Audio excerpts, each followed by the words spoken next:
आता पाहूया राज्यात कसे बसतात उन्हाचे चटके आणि कुठे कुठे आहे पाणी या संदर्भातल्या टॉप 9 बातम्या। नांदेडमधील चिंचाळा ग्रामस्थांना पाणी टंचाईच्या झळा, पाण्यासाठी महिला पुरुषांची कसरत, गावातल्या पाणी टंचाईवर कायमस्वरूपी तोडगा काढण्याची गावकऱ्यांची मागणी। सोलापुरातील उजनी धरणाचा पाणीसाठा खालवला, पिण्याच्या पाण्यासाठी नदीतून 6000 क्युसेकने आवर्तन चालू। जालना जिल्ह्यातील 158 गावात पाणी उपसा करण्यास बंदी, जालना जिल्हाधिकाऱ्यांनी काढले आदेश, पाणी टंचाई भासणाऱ्या गावांचा अहवाल सादर। नाशिक जिल्ह्यात यंदा 22 गावांना टँकरनं पाणी पुरवठा, नांदेडच्या चिंचाळा ग्रामस्थांनाही पाणी टंचाईच्या झळा, एप्रिलच्या मध्यातच पाणी टंचाईच्या समस्या तीव्र होत असल्याचं चित्र।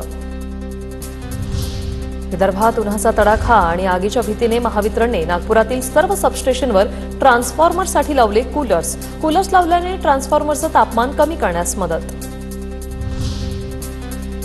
गोंदियामध्ये जलजीवन मिशन कामांची गती मंदावली, निधी मिळत नसल्याने तब्बल 600 कामं मंदगतीने सुरू, गावकऱ्यांना पाणी टंचाईच्या झळा।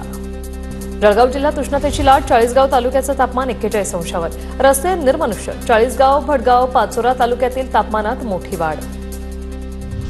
परभणीत तापमानाचा पारा वाढला, गारवा मिळण्यासाठी नागरिकांची उसाच्या रसाला पसंती, रसवंती खरेदीसाठी नागरिकांची मोठी गर्दी।